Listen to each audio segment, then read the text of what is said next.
Capítulo 9. Uma emboscada noturna.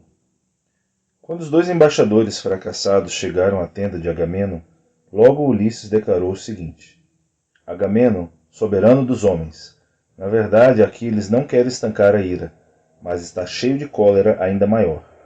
Não quer saber de você, muito menos dos seus prêmios. Ameaça zarpar ao nascer da aurora, lançando ao mar as naus recurvas. Afirmou que aconselharia aos outros que navegassem para casa de novo, uma vez que já não atingiremos o objetivo de saquear Troia. Zeus estende sobre ela sua mão e sua gente enche-se de coragem. Quanto a Fênix, o ancião ficou lá deitado, como Aquiles ordenou, para que amanhã seguisse nas naus para a pátria amada. Assim falou, e todos os outros ficaram em silêncio, sem saber o que dizer. Por fim, Diomedes quem tomou a palavra. Agamemnon quisera que nunca tivesse enviado suas desculpas a Aquiles. Orgulhoso ele já era, você o fez ainda mais. Por mim, não quero saber, que parta ou que fique. Agora, façamos como eu digo. Vamos todos descansar, tendo satisfeito o coração com comida e bebida, pois aí reside força e coragem. Porém, quando surgir a bela aurora, de róseos dedos, rapidamente você deverá dispor à frente das naus os soldados e os carros de cavalos. Incite-os e combata você mesmo entre os dianteiros. Assim falou, e todos os reis assentiram. Verteram libações e foi cada um para sua tenda. Lá se deitaram e acolheram o dom do sono. Só Agamemnon não conseguia dormir, pois estava dilacerado por muitas preocupações. Cada vez que olhava para a planície troiana, espantava-se com os fogos que ardiam em torno de Troia. Chegava-lhe aos ouvidos o som de flautas e gaitas. Ouvia os gritos longínquos dos troianos. Depois, olhando para o local onde estavam os gregos, muitos cabelos arrancou da própria cabeça, orando a Zeus com grandes gemidos no coração. Teve então a seguinte ideia: dirigir-se à tenda de Nestor, na esperança de que ele imaginasse alguma artimanha que dos gregos afugentasse a desgraça. Levantou-se e vestiu em torno do peito uma túnica, e nos pés calçou as belas sandálias. Em seguida, envergou a pele de um leão, grande e ruivado, que lhe chegava aos pés. Pegou a lança. Por sua vez, também Menelau não conseguia dormir, consciente de que por sua causa tinham os gregos atravessado vastas extensões de água ao virem da Grécia para Troia. Levantou-se e cobriu os ombros com uma pele de leopardo. Depois colocou na cabeça um elmo de bronze e com a mão firme pegou a lança. Pôs-se a caminho para acordar o irmão. Encontrou-o trajando a bela armadura junto da polpa da nau. E bem-vinda foi para ele sua chegada. O primeiro a falar foi Menelau. Por que motivo meu irmão assim se arma? Será que irá incitar algum dos camaradas a infiltrar-se como espião entre os troianos? No entanto, tenho grande receio de que nenhum aceite esse desafio. Teria de ter tal homem um ânimo audaz. Respondendo-lhe assim falou o poderoso Agamemnon. Você e eu, ó Menelau, temos necessidade de um conselho que possa salvar os gregos e suas naus, visto que Zeus nos é desfavorável. Dê preferência às orações de Heitor, pois nunca vi, nem ouvi pelo relato de outra pessoa, que um só homem num dia ocasionasse tamanhas desgraças como as que Heitor infligiu aos gregos sozinho, ele, que nem é filho de deusa ou de Deus. Mas agora vá chamar Ájax e Idomeneu, correndo depressa ao longo das naus. De minha parte vou ter com Nestor e incitá-lo a levantar-se, na esperança de que queira dirigir-se ao cenáculo dos sentinelas, para lhes dar ordens. A Nestor em especial eles obedeceriam, pois seu filho é capitão dos sentinelas, assim como o companheiro de Idomeneu, Meríones. A ele respondeu Menelau: Com que intenção me comanda e ordena? Deverei ficar com eles, aguardando que você chegue, ou deverei correr de novo para cá, depois de ter dado sua ordem? Respondendo-lhe assim, falou Agamemnon, soberano dos homens. Fique lá, para que não nos desencontremos no caminho, pois muitos são os trilhos pelo acampamento. Levante a voz por onde quer que vá, e se esforce para despertá-los, chamando cada homem pela sua linhagem e pelo nome paterno, honrando todos eles. Não pense em se engrandecer com orgulho, mas nos lancemos nós mesmos à obra. Assim dizendo, mandou seguir Menelau bem instruído. Por seu lado, Agamemnon partiu à procura de Nestor. Encontrou-o na tenda, deitado na cama macia. Junto dele estavam as armas trabalhadas, o escudo, 2 lanças e o elmo coruscante. Perto estava o cinturão reluzente, que o ancião costumava pôr na cintura, quando se armava para a guerra aniquiladora de homens, conduzindo seu povo, já que ainda não cedera à triste velhice. Apoiando-se no ombro, levantou a cabeça e assim falou a Agamenon. Quem é você que assim caminha só pelas naus e pelas hostes, no negrume da noite, quando os outros mortais dormem? Fale e não se aproxime em silêncio. De que tem necessidade? A ele respondeu Agamenon, soberano dos homens. Ó Nestor, filho de Neleu, grande glória dos gregos, reconhecerá o átrida Agamenon, a quem Zeus assolou com trabalhos continuamente. Vagueio assim porque sobre meus olhos o sono deleitoso não assenta. Preocupam-me a guerra e a desgraça dos gregos. Nem sinto sequer coração firme, mas sou atirado em todas as direções, e o coração salta-me para fora do peito, e tremem-me as mãos. Mas se algo você quisesse fazer, visto que também não consegue dormir, dirijamo-nos para junto dos sentinelas, para que os observemos. Não se dê o caso de, moídos pelo cansaço e pelo sono, terem adormecido e de todo terem descuidado da vigilância. É que os inimigos estão bivacados aqui perto, e não sabemos se acaso não estarão dispostos a atacar-nos de noite. A ele respondeu em seguida o grande cavaleiro Nestor. Agamenon, soberano dos homens, Zeus haverá certamente de frustrar as esperanças de Heitor. Vai ver que ele sofrerá desgraças piores que as nossas. Basta Aquiles desviar seu coração da cólera ressentida. Vou consegui-lo de bom grado. Despertemos também outros, Diomedes, Ulisses e Meges, o valente filho de Fileu. Mas que, além destes, alguém vá também chamar Ájax e o soberano Idomeneu, pois as naus deles são as mais afastadas. Agora não me leve a mal, mas, por muito que o estime e respeite, repreenderei Menelau por ele estar dormindo, recaindo sobre você esse trabalho. Ele é que devia ter se esforçado, chamando todos os nobres, pois sobreveio uma necessidade que já não se pode aguentar. A ele respondeu Agamenon, soberano dos homens. Ó ancião, noutra altura o incitarei a repreendê-lo. Bem sabemos que ele não liga para as coisas e não quer se esforçar. Na verdade, põe os olhos em mim e aguarda a minha liderança. Mas desta vez acordou e levantou-se antes de mim, e eu mesmo o mandei ir chamar aqueles a quem você se referiu. Ponhamo-nos a caminho. Vamos encontrá-los diante dos portões com os sentinelas, pois foi lá que ordenei que se reunissem. A ele respondeu em seguida o grande cavaleiro Nestor. Desta maneira ninguém o repreenderá ou lhe desobedecerá, quando ele incitar outro ou der ordens. Assim falando, vestiu sobre o peito a túnica e nos pés calçou as belas sandálias. Segurou também em volta dele uma túnica purpúrea, ampla e de dobra dupla, sobre a qual o pelo era espesso. Pegou uma forte lança, aguçada com o bronze afiado, e caminhou ao longo das naus. Primeiro foi Ulisses, igual de Zeus no conselho, que Nestor acordou do sono, com sua voz. Logo o chamamento lhe fez soar a mente. Saindo da tenda, assim lhes dirigiu a palavra. Por que vagueiam sozinhos no meio da noite pelas naus e pela hoste? Precisados de que aqui vieram? A ele respondeu Nestor, o cavaleiro. Ulisses de mil ardis, não se zangue, pois tal é a desgraça que nos sobreveio. Siga-nos para que acordemos outro, a quem incumba deliberar sobre se devemos fugir ou combater. Assim falou. Na tenda entrou Ulisses e nos ombros pôs um escudo trabalhado. Foi com eles. Chegaram perto de Diomedes. Encontraram-no fora da tenda com as armas. À sua volta dormiam os companheiros, com os escudos sobre as cabeças. Mas as lanças estavam espetadas em riste no chão, e de longe reluzia o bronze como o relâmpago de Zeus. O herói dormia.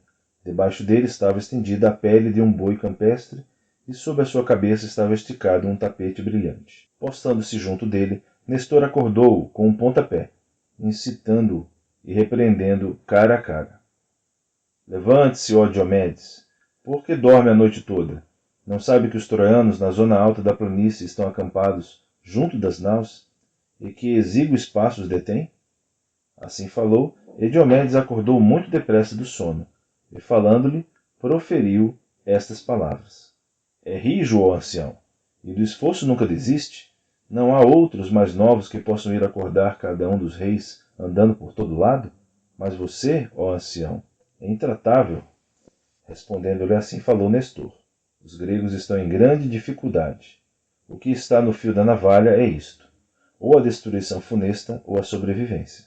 Mas agora vá acordar o célere Ájax e o filho de Fileu, já que é mais novo, e que eles estão a alguma distância.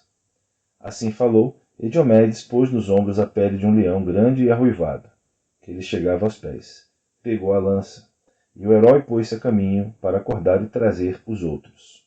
Depois de se imiscuírem no meio dos sentinelas reunidos, não encontraram os comandantes deles dormindo. Todos estavam sentados com suas armas acordados.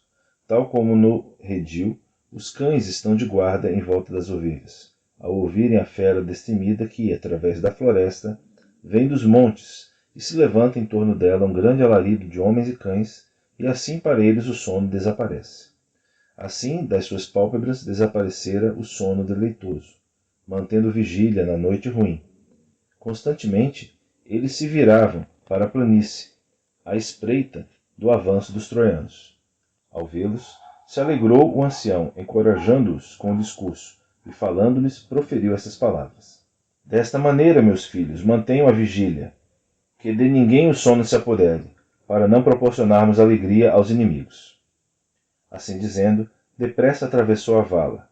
Com ele seguiram os reis dos gregos, quantos tinham sido convocados para o concílio. Atravessaram a vala escavada e sentaram-se em local puro, onde o chão estava livre dos cadáveres dos que tombaram lá onde o temível Heitor desistira de matar gregos, quando a noite ao derredor o ocultara. Aí se sentaram e dirigiram palavras uns aos outros. Entre eles, o primeiro a falar foi Nestor, o rei cavaleiro. Amigos, será que não há nenhum homem que confie em seu espírito audacioso para se infiltrar no meio dos troianos? Ele poderia tomar algum dos inimigos que ficou para trás, ou ouvir algum rumor entre os troianos. Que conselhos trocam entre si, se planejam ficar onde estão, afastados das naus, ou se querem regressar à cidade, uma vez que já deixaram os gregos em posição inferior. Tudo isso ele poderia saber, e de novo regressar para nós incólume. Grande seria sob o céu o seu nome entre todos os homens, e sua seria uma dádiva honrosa, pois todos quantos detêm o poder sobre as naus, destes cada um lhe daria uma ovelha negra para amamentar seu cordeiro. Prenda não há que a essa se assemelhe, e para sempre ele estará presente nos banquetes e festins. Assim falou, e todos eles permaneceram em silêncio. Então entre eles falou Diomedes: Nestor, meu coração e meu espírito incitam-me a entrar no acampamento dos inimigos aqui perto. Porém, se outro homem comigo viesse, maior seria o apoio e também maior a audácia. Quando dois se põem a caminho, um percebe antes do outro o que é mais proveitoso, ao passo que quando é só um a discernir, curto é o pensamento e tênue é a astúcia. Assim falou, e muitos quiseram seguir com Diomedes. Quiseram Ájax e Meríones, quis o filho de Nestor, quis Menelau e quis Ulisses meter-se entre a turba dos troianos, pois sempre audaz era o espírito de sua mente. Entre eles falou então Agamemnon, soberano dos homens: Diomedes, você escolherá o companheiro que quiser, o melhor dos que apareceram, visto que muitos estão dispostos. Não deixe para trás o melhor homem, por pudor em seu espírito, levando com você um companheiro menos capaz, porque sua escolha se baseou apenas na excelência da linhagem. A nobreza tem aqui de ceder à capacidade. Assim falou, receoso por causa de Menelau. Não queria correr o risco de que algo lhe acontecesse. Mas de novo entre eles falou Diomedes: Se me ordena que eu escolha o companheiro, escolha então Ulisses, de quem o coração e o espírito orgulhoso exaltam-no em todos os esforços. Se ele me seguir, até do fogo ardente regressaremos, pois superior é ele no meu entendimento. Ulisses deu-lhe essa resposta: Diomedes, não me louve em demasia. Você diz coisas aos que aqui estão que eles já sabem. Mas vamos, pois a noite se esvai e a aurora se aproxima. Os astros avançaram e já se passaram mais de 2/3 da noite. Só nos resta agora a terceira parte. Assim falando, envergaram as armas. Diomedes pegou uma espada de 2 gumes e um escudo. Na cabeça pôs um elmo de couro. Ulisses escolheu um arco e uma aljava. Pegou também uma espada. Na cabeça pôs um elmo retesado por dentro, com muitas tiras de cabedal. Por fora, cerradas, estavam dispostas as brancas presas de um javali de reluzentes colmilhos. Depois que eles envergaram as armas, puseram-se a caminho, como sinal de bom agouro. Atena fez voar do lado direito uma garça, perto do caminho. Não a viram no negrume da noite, mas ouviram-na chamar. E Ulisses alegrou-se com a ave e assim rezou a Atena. Ouça-me, filha de Zeus, que sempre está a meu lado em todos os trabalhos. Sabe sempre onde estou. Proteja-me agora especialmente, ó Atena, e conceda-nos que, com bom renome, regressemos às naus, tendo praticado uma grande façanha que prejudique os troianos. Em segundo lugar, rezou Diomedes. Ouça-me também, filha de Zeus, proteja-me como protegeu outrora Tideu, meu pai. Do mesmo modo, venha agora para o meu lado, e para você sacrificarei uma vitela de ampla testa, indomada, que nenhum homem pôs sob o jugo. Vou sacrificá-la com os chifres ornados de ouro. Assim rezaram, e Atena os ouviu. Depois de rezarem, a filha do grande Zeus, puseram-se a caminho como dois leões, na noite escura, no meio da chacina e dos cadáveres, por entre as armas e o negro sangue. Por seu lado, Heitor não permitiu que os troianos dormissem, mas reuniu todos os que eram regentes e comandantes do exército. Depois de reuni-los, propôs esta deliberação. Quem estaria disposto a infiltrar-se no meio dos gregos mediante grande recompensa? O pagamento será certo. Darei um carro e 2 cavalos a quem ousar aproximar-se das naus, para ver se elas estão sendo guardadas como antes ou se, subjugados por nossas mãos, os inimigos planejam entre si a fuga, sem vontade de vigiar durante a noite, moídos pelo tremendo cansaço. Assim falou, e todos permaneceram em silêncio. Ora, havia entre os troianos um certo Dólon, filho de um arauto chamado Eumedes, homem rico em ouro e bronze. Esse Dólon era muito feio de aspecto, mas era rápido na corrida. Era o único irmão entre 5 irmãs. Aos troianos e a Heitor ele disse estas palavras. Heitor, aceito o desafio que acaba de lançar. Portanto, agora, levante o cetro e jure que me dará os cavalos e o carro embutido de bronze que transportam Aquiles. Para você não serei um espião inútil.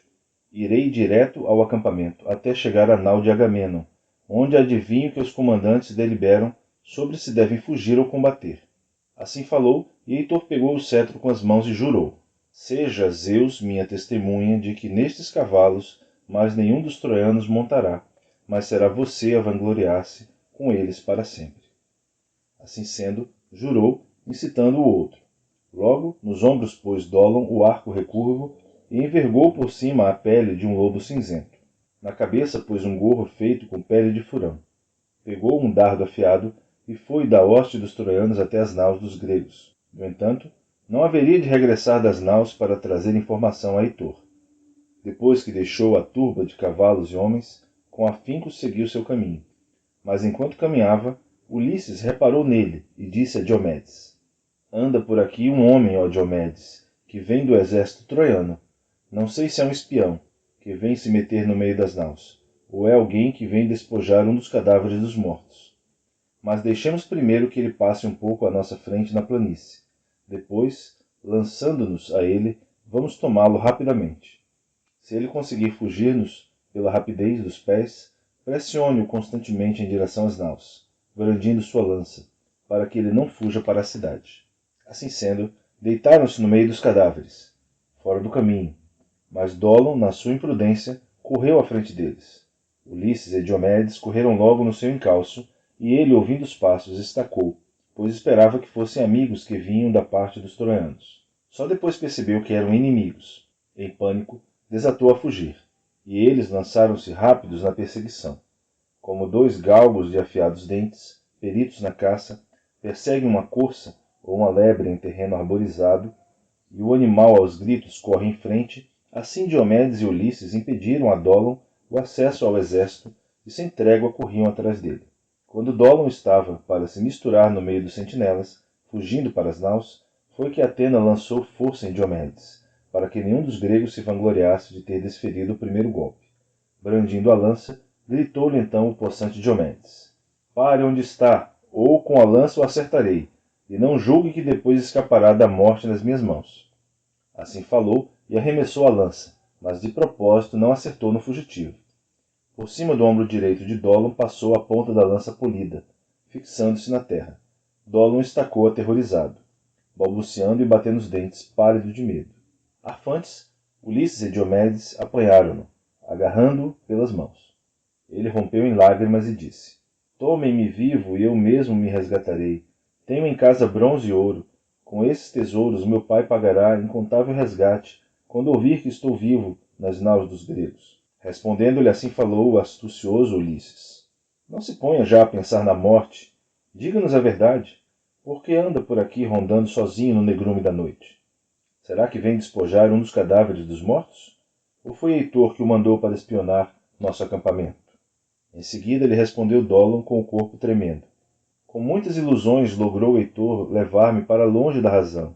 Ele, que me prometeu os cavalos do altivo Aquiles, assim como seu carro embutido de bronze, mandou-me atravessar a noite escura até chegar perto dos inimigos para me informar se as naus estão sendo guardadas como antes ou se os inimigos planejam a fuga, sem vontade de vigiar durante a noite, moídos pelo tremendo cansaço. Sorrindo lhe respondeu então o astucioso Ulisses.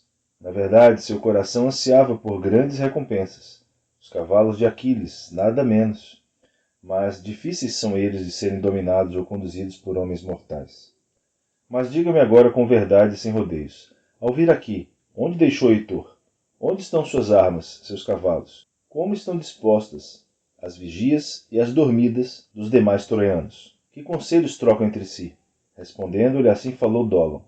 Heitor está reunido com todos os seus conselheiros junto do túmulo do divino Ilo, longe da confusão. Quanto à vigilância de que fala, o herói por nada de especial se optou para vigiar o exército. Todos os que estão junto dos fogos, por necessidade, mantêm-se acordados e ordenam uns aos outros que vigiem. Mas os aliados, provindos de muitas terras, dormem. Deixam aos troianos a tarefa de vigiar, visto que eles não têm perto seus filhos nem suas mulheres. Respondendo-lhe, assim falou o astucioso Ulisses. De que modo dormem eles? Misturados entre os troianos ou separados? Diga-me, para que eu saiba. Respondendo-lhe assim falou Dolon, filho de Eumedes. Para o lado do mar estão os cários, os peônios e os pelasgos. Para as bandas de Timbra ficaram os lícios e os mísios, os frígios domadores de cavalos e os meônios dos carros de combate. Mais afastados estão os trácios. Entre eles está Rezo, seu rei. Deles são os cavalos maiores e mais belos que alguma vez vi. São mais brancos que a neve e velozes como o vento. O carro está bem embutido com ouro e prata. Enormes armas de ouro, maravilha de se ver, trouxe ele para Troia. Armas que a homens mortais não fica bem envergar, mas tão somente aos deuses imortais. Mas leve-me agora para as naus, ou aqui me deixem atado com corrente cruel, enquanto veem se aquilo que lhes disse está certo ou não. Fitando-o com o sobrolho carregado, disse o possante Diomedes. Dolon, não pense que vai fugir, pois, na verdade, se o soltarmos e deixarmos ir, noutra altura virá de novo às naus, ou para espionar, ou então para combater as claras. Por outro lado, se morrer nas minhas mãos, nunca mais será motivo de incômodo para os gregos. Falou, e Dolon estava prestes a tocar-lhe no queixo com a mão, para suplicar, quando Diomedes lhe desferiu um golpe com a espada e logo lhe cortou os tendões do pescoço. A cabeça de Dolon falava ainda ao cair na terra. Da cabeça, já separada do corpo, Ulisses tirou o gorro feito de pele de furão, e ficou com o arco recurvo e a lança comprida. Essas coisas ergueu Ulisses a Atena, deusa das pilhagens, e rezando proferiu estas palavras. Regozije-se, ó deusa, com esses despojos. É primeiro a você, de todos os deuses do Olimpo, que invocamos. Mande-nos para junto dos cavalos e das dormidas dos trácios. Assim falou, e ergueu bem alto os despojos e colocou-os em cima de uma tamargueira. Por cima colocou um sinal visível, atando juncos e ramos frondosos da tamargueira, para não arriscarem não dar com o lugar na noite escura. Avançaram por entre os cadáveres, e o negro sangue e rapidamente chegaram ao local onde estavam os trácios. Eles dormiam, moídos pelo cansaço, e ao redor deles jaziam no chão as belas armas, bem ordenadas em 3 filas. Junto de cada homem estava a parelha de cavalos. Rezo dormia no meio deles. Junto dele, Os corcéis estavam presos pelas rédeas, ao alto rebordo do carro de combate. Foi ele que Ulisses viu primeiro e indicou a Diomedes. Este, ó Diomedes, é o nosso homem, e estes são os cavalos de que nos falou Dolo, antes de o matarmos. Mas agora mostre força possante. Não lhe compete estar inerte com suas armas, mas desatrele os cavalos. Ou então mate você os homens, e eu tratarei dos cavalos. Assim falou, e no coração dele Atena insuflou grande força. Matou a torto e a direito. Das vítimas vinha hediondo gemido ao serem golpeadas com a espada, e a terra ficou vermelha de sangue. Tal como o leão se atira aos rebanhos sem pastor de cabras ou ovelhas, saltando para cima delas com intenção selvagem. Assim Diomedes se lançou sobre os trácios até matar uma dúzia deles. O astucioso Ulisses, porém, arrastava os cadáveres, afastando-os para que os cavalos passassem facilmente e não sentissem temor por pisar em cadáveres humanos. Haviam vindo recentemente para a guerra e ainda não tinham esse hábito. Quando Diomedes se acercou de Reso, esse logo se tornou a 13ª vítima, pois como um sonho maligno se postara, Diomedes perto da cabeça do rei. Nesse íntere, Ulisses desatrelou os cavalos e tirou-os da confusão. Assobiou para dar sinal a Diomedes. Este ficou pensando que coisa mais terrível poderia ainda fazer. Se levava o carro, onde estavam as armas embutidas, e puxava-o pela vara, ou o levantava no ar, ou se tirava o sopro da vida a ainda mais traços. Enquanto ponderava em seu espírito, aproximou-se Atena e, postando-se ali perto, assim falou a Diomedes. Lembre-se que ainda tem de regressar para as naus. Tenha cuidado. Não vá outro deus despertar os troianos. Assim disse, e ele reconheceu a voz da deusa que lhe falava. Rapidamente montou nos cavalos e Ulisses acicatou-os. Cavalgaram em direção às naus. Apolo apercebera-se de tudo o que estava se passando.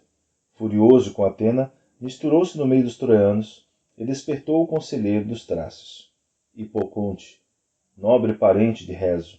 Ele acordou do sono, quando viu o lugar vazio, onde antes estavam os valiosos corcéis, e os homens mortos no meio da hedionda chacina, gemeu e chamou pelo nome de seu companheiro amado.